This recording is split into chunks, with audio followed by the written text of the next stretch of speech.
All right, we are going to now welcome a longtime friend of the City Club.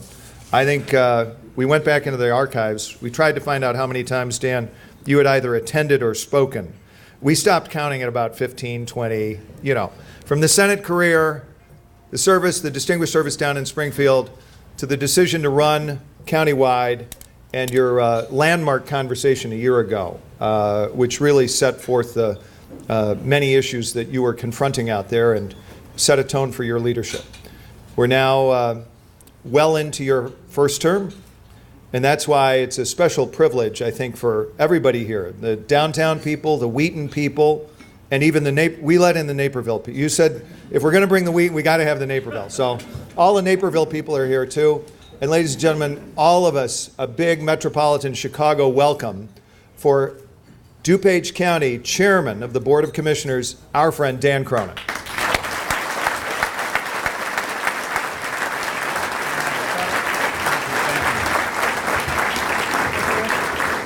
Thank you. Thank you, Chris. That was very kind. Thanks, Jay Doherty and Tweed Thornton. I don't know if you saw the story, but I just want to let you know at the outset that I am not the guy to see if you want to go on one of those ride-alongs in the squad car with the DuPage Sheriff's Office. That's a different department. But seriously, I just wanted to thank you for inviting me here today, and I also wanted to thank my board members, or our board members. We really have a nice team out in DuPage, and I'm thrilled and delighted that they welcomed me and that we really have a nice working relationship. Jim Zay, Jeff Reddick, Michael Ladon, J.R. McBride, John Curran, Paul Fickner, all you guys, I really appreciate the opportunity to work with you. Nothing could be accomplished in DuPage County, nothing could be accomplished in our form of government without the support of the majority of the board. Also want to call out, there's a couple candidates for the board, and we want to be friends with them too. Tanya and Kevin are here, and so best of luck to you, and so thank you for coming down here. Again, thank you. I'd like to take a few moments, if I may, to talk about what's happening in DuPage County, of course, and my efforts to reform and redesign local government. So please help yourself to a cup of coffee. I recommend regular, not decaf, so you can stay with me here. And you will need a little energy boost from that coffee because I guess you're going to have to catch up with the big protest march that's going to be going down, I think, LaSalle Street later today. The Wall Street Journal ran an editorial over the weekend that again pointed a pretty dismal picture about the state of Illinois. And it was largely due to, the dismal picture was due to the exploding pension costs and health care costs for retired state workers.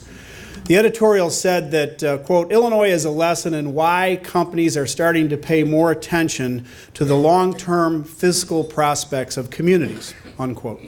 It went on to say that companies don't want to buy shares in a future tax burden any more than we people want to buy shares in a failing company.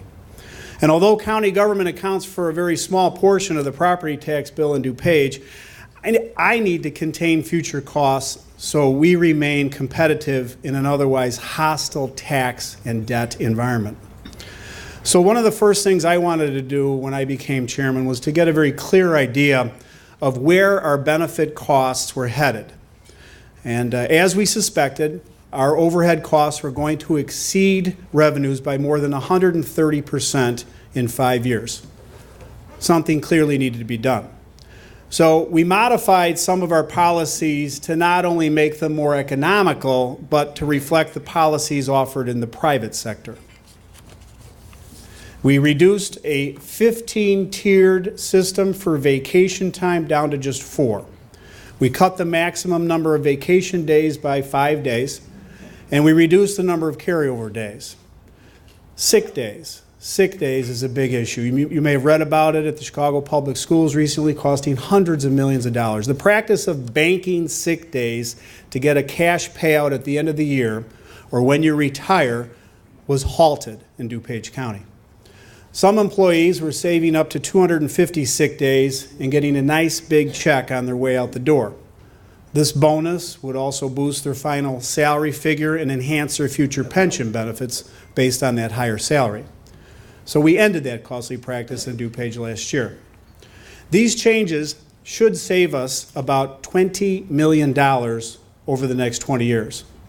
It also brought about the unintended consequence of higher than expected number of retirements last year. Now, Paul, I tried not to take it personally, but more than 100 county employees retired in 2011. But really and truly, those retirements and those openings gave me a chance, gave the board a chance to reevaluate those job positions and those openings to see if there are better ways to fulfill the functions. And if the job had to be filled, we could fill it with new employees that were hired at a lower salary and a much less costly benefit package, saving us money in the long run.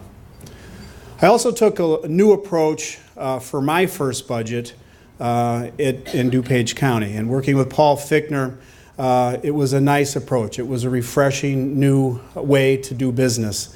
You know, all of you know, and I know well from my time in Springfield, that government budgeting process is typically an exercise where you look at what was spent last year, right? And then you just, you know, the departments and people add a little bit more, whether it's cost of living or whatever. And there really isn't a careful analysis of the need and whether or not the department is fulfilling the functions. However, in DuPage, I asked each department to start with a 10% cut from the previous year, and we worked from there. We were able to cut the budget more than $10 million from the year before, not raise taxes, reduce headcount, and still meet our obligations. But while we stabilized our budget and modified costly benefits, I have a bigger challenge. We have a bigger challenge. In DuPage County and every other county in Illinois, there are a number of so-called independent boards and commissions. These are agencies that spend tax money. They spend tax money, and to which I appoint board members. I appoint them. The board confirms the appointments, but there really is no oversight or accountability after that.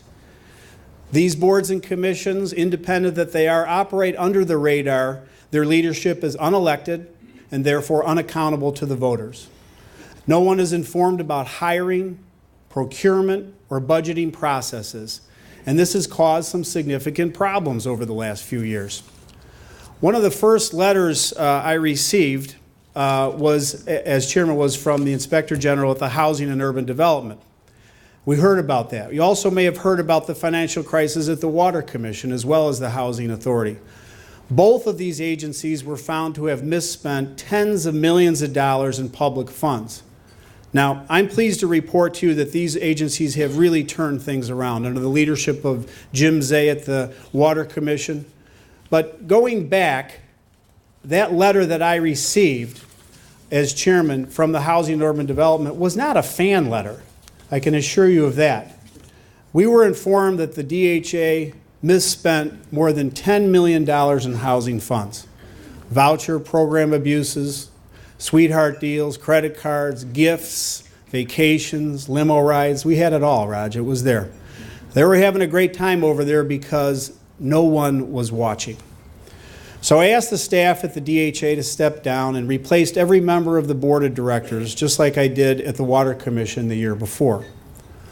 But the problems at the Water Commission and the Housing Authority only underscored a much larger problem.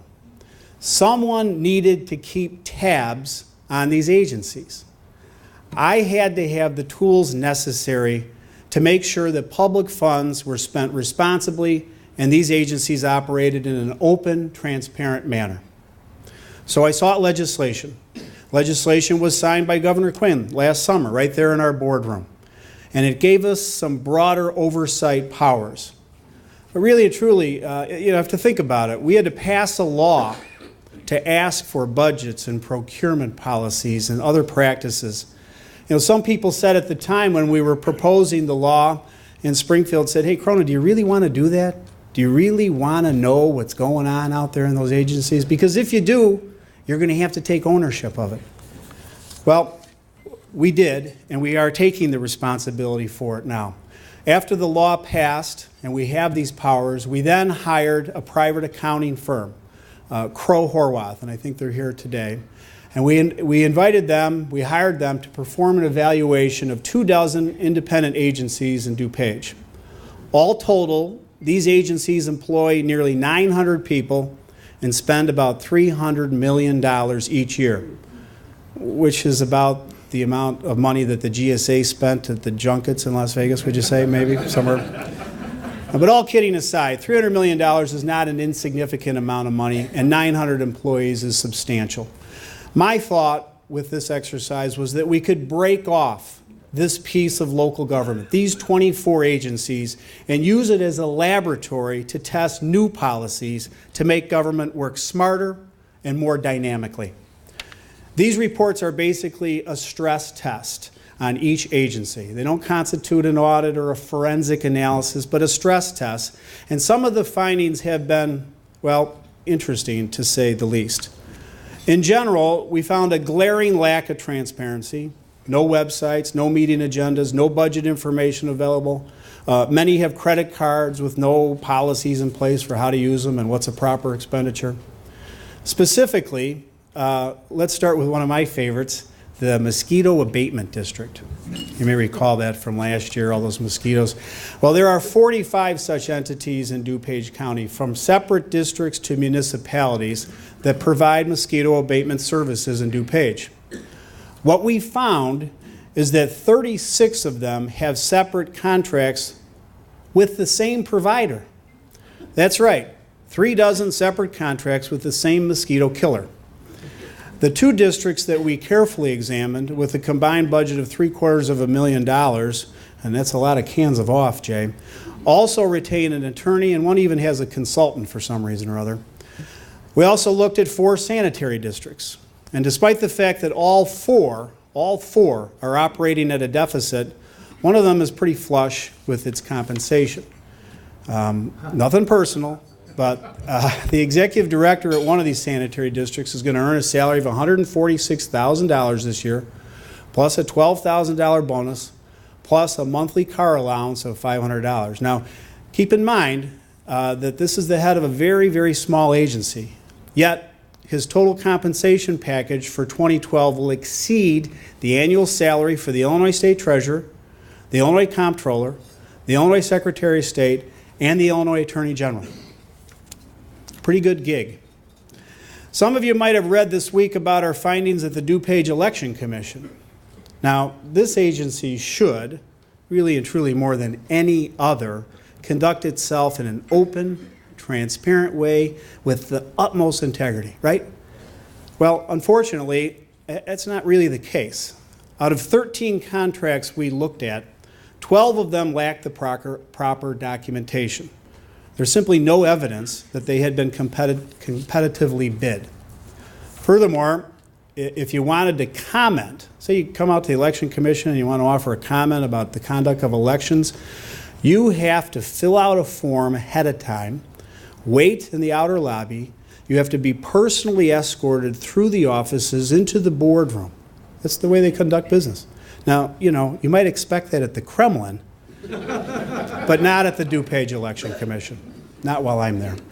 So last week I appointed 2 new board members to that commission. I asked the chairman to step down as well and received his resignation over the weekend.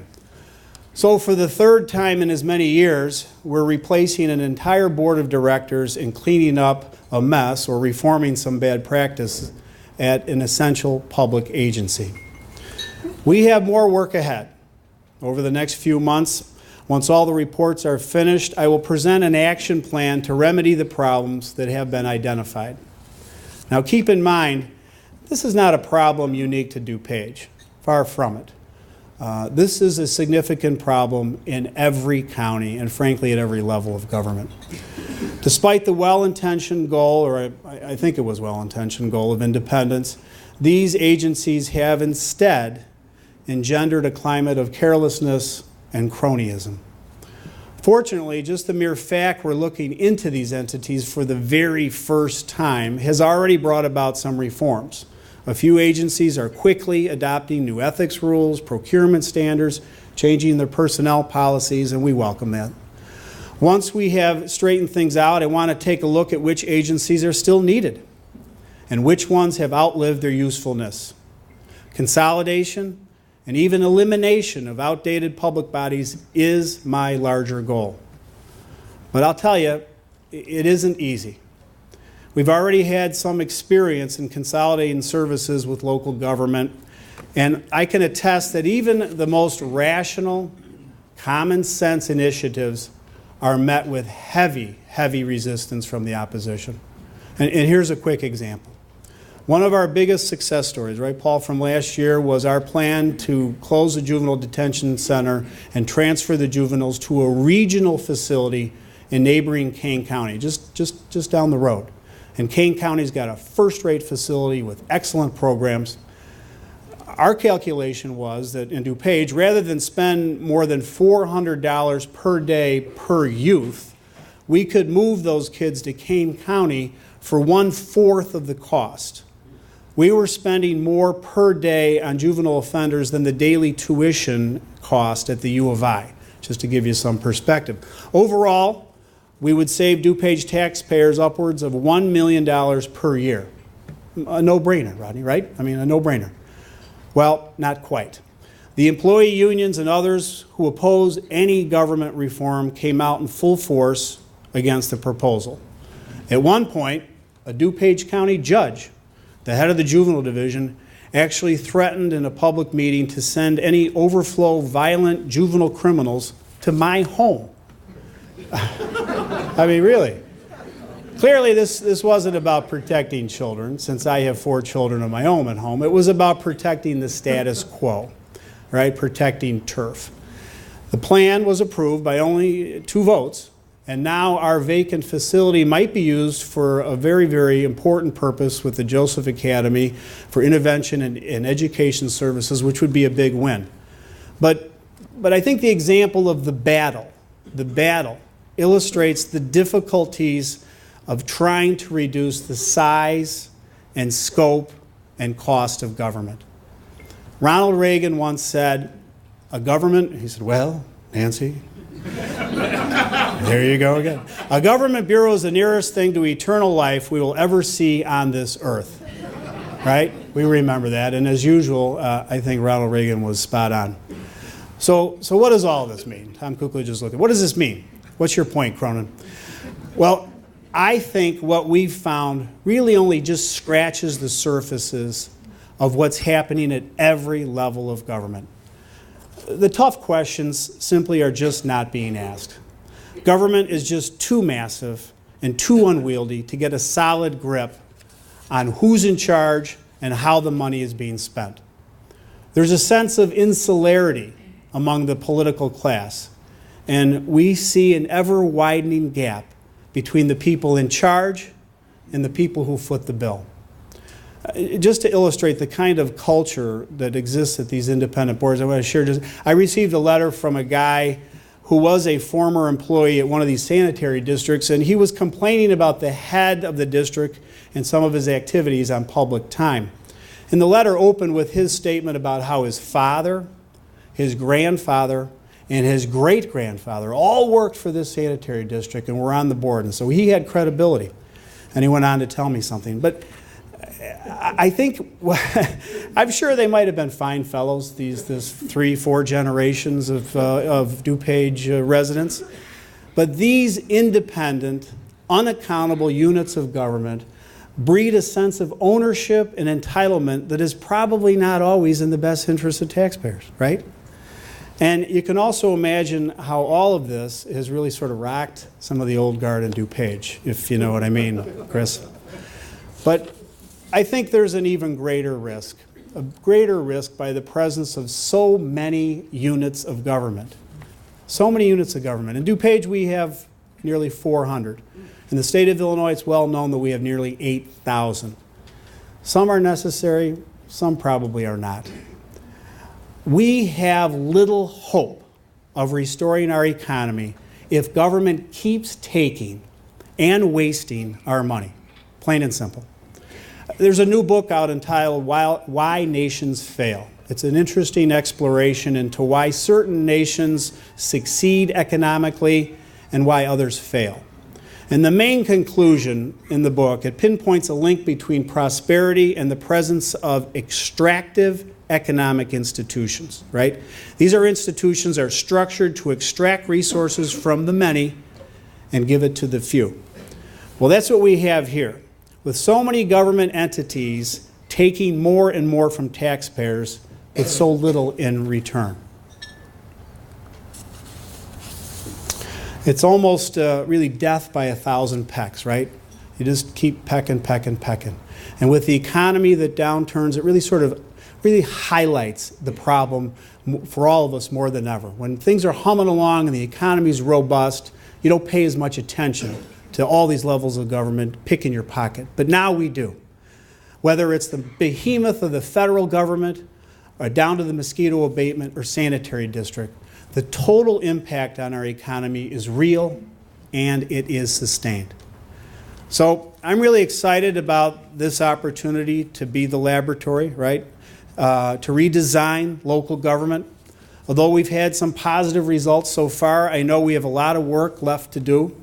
And I know that our residents and our taxpayers are eager to see more results in the future. Thank you very much.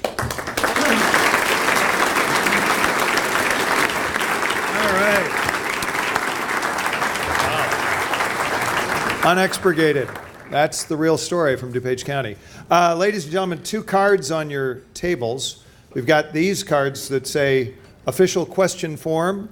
So we're looking for questions, and they can be given to Virginia. We've got people walking around. Please get your questions over to any of them, and they'll come up. The other thing, keep an eye on that other card, which we'll be mentioning later, the membership card. All right. Dan, I've got a question for you. Here we go. Stacy Salmon, soon to become member of the City Club, writes, in light of the smart grid rollout and the number of communities that have been passing referenda favoring municipal aggregation for electricity, energy management is increasingly becoming a local issue. What is your vision of the local role beyond just securing the local price? What do you see local governments doing to address energy use and improved energy management? Thank you, Stacy. Very thoughtful question there, Stacy. You know, I think this plays right into the direction and the objectives that we are seeking in DuPage with consolidation and efficiency. So, you know, smart grid, I know it was a huge achievement for ComEd and the electrical supply industry, and I know it was a tough road in Springfield, but I think there are opportunities to partner, opportunities to aggregate, opportunities to consolidate. Not only I think on price, but I also think on services, types of services, to engage utility companies, to have sort of tailor-made programs maybe for different communities. So I think it's just the first step. I think smart grid has a lot of promise. There's a lot of opportunities. I think if you think about it and you get a collection of people in a room from representing different levels of government, I think there's really a lot of chance to realize higher quality service, more environmentally friendly, and more consumer friendly. So. How was that, Chris? Was that okay? That sounds great. Sounds great to me. Mark Weiermuller, member of the City Club, asks, Dan, what are your thoughts on elimination of township governments and consolidation of some 870 Illinois school districts? When I first went down to Springfield in the early 90s, seems like a long time ago, I was involved in the effort to consolidate school districts, and I still have scars from that experience. I think, look, I got to be for consolidation. I know that there are some real sensitive emotions and people in township government. You know, I ran into somebody the other day. I was walking into an event and sort of stopped me in the doorway. One of my friends, Raj, and was really taking me to task about what we're doing in consolidation. And I said, look, you know, with the approach that you've taken from township government, I think, you just keep it up. Keep out there talking, because more and more people are going to be less and less inclined to support township government. Your sort of hostile, defensive approach to this. Why don't you come and sit down at the table? We're talking about 45 different mosquito abatement districts in DuPage County. We have 9 townships. What if we collapse those 45 into 9 townships? From 45 to 9 sounds like a win to me. So why don't you guys start sitting down at the table and being part of the discussion and part of the solution rather than part of the problem? We're looking for more questions up here. Any more questions? How about this one? Is my independent board or commission next up? Is that?